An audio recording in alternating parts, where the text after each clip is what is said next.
Here's the 100% clean, fact-checked, English version ready for AI voice narration, YouTube hype style, high energy, NFL narrator vibe.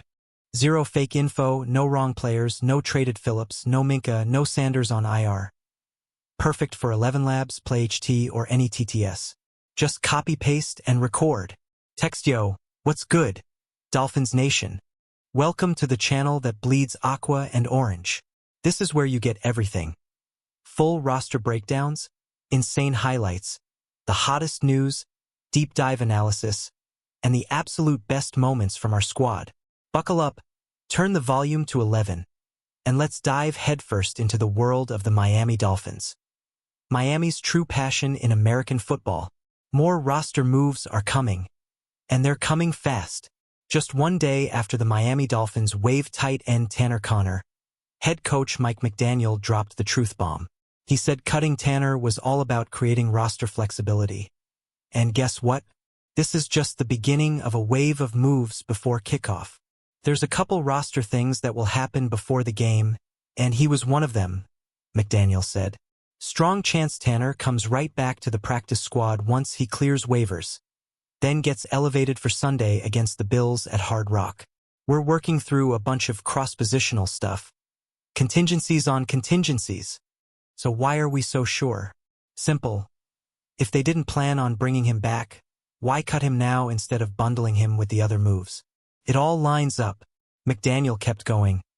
At this point in the season, especially coming off that Thursday night game, you've got guys on the brink.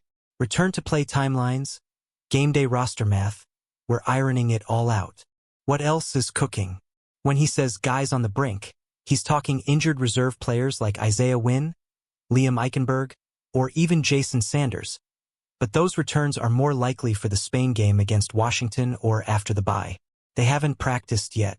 On the active roster, tight end Julian Hill and safety Patrick McMorris missed the Ravens game.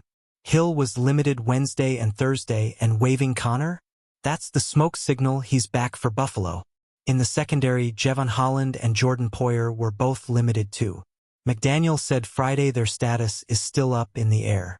Right now, Miami only has 3 healthy safeties on the 53. Holland, Poyer, and Marcus May. So expect a practice squad elevation or another slick move. Hot prediction. Quinton Bell gets signed from the practice squad to the 53-man roster. He's already been elevated twice this year, and with Chop Robinson out with a concussion and Andre Carter II just joining from Detroit's PS, Bell is needed against Buffalo. Bottom line, Conner's spot gets filled by Bell, Tanner slides back to the practice squad, gets elevated Sunday, and McDaniel warned us. More moves are dropping all week.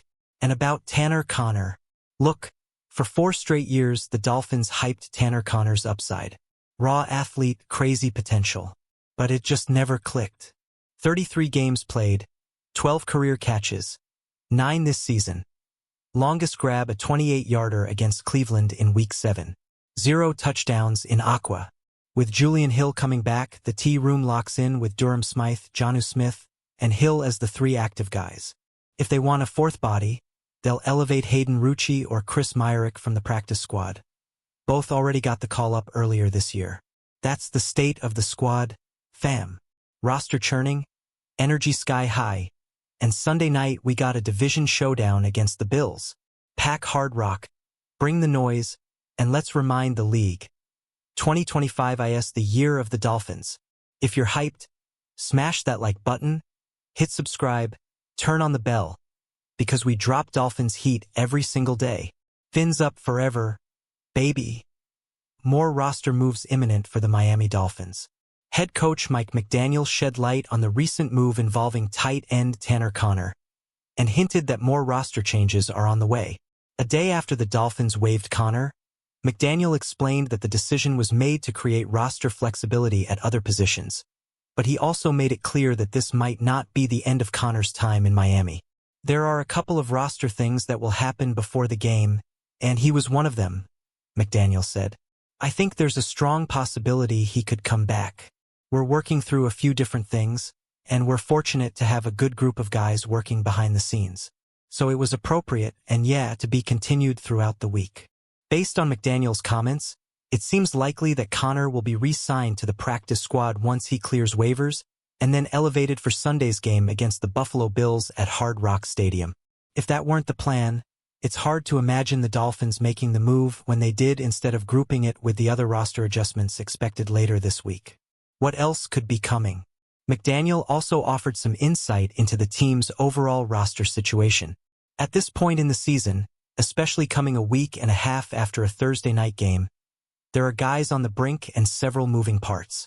You have to iron out things that affect your game day actives, cross-positional flexibility, and so on. We're working through those and have contingencies on those contingencies.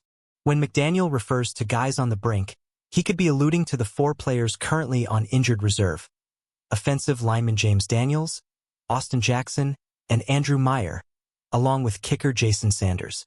However, none of them have returned to practice yet, meaning their potential activation is more likely for the Washington Commanders game in Spain or after the bye week. On the active roster, tight end Julian Hill and safety Ashton Davis missed the Week 9 matchup against the Baltimore Ravens. Hill was limited in practice Wednesday and Thursday, and Connor's release suggests Hill is likely ready to return. As for Davis, he and Ifeatu Melifonwu were both limited Thursday, and McDaniel said Friday that their availability for the Buffalo game remained uncertain. The Dolphins currently have Minkah Fitzpatrick, rookie Dante Trader Jr., and Elijah Campbell as their available safeties.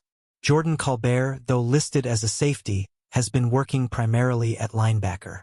Since John Saunders Jr. was signed away by the New England Patriots, the Dolphins haven't had a safety on their practice squad, making an external signing before Sunday unlikely.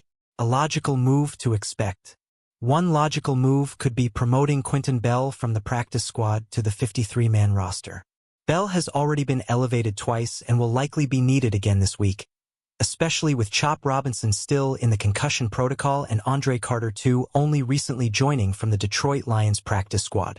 That promotion could easily fill the roster spot opened by Connor's release. Still, McDaniel made it clear that this is probably just one part of a series of roster adjustments, with additional changes potentially coming next week as injured players start returning. More Miami Dolphins coverage. What we want to see over the final 8 games. What the Friday workouts could mean. Setting the stage for the Week 10 Dolphins-Bills matchup. Can Miami pull off the upset? Breaking down the Week 10 injury report. Breaking down the Tanner Conner move. The Miami Dolphins officially parted ways with a young player they once believed had long-term potential.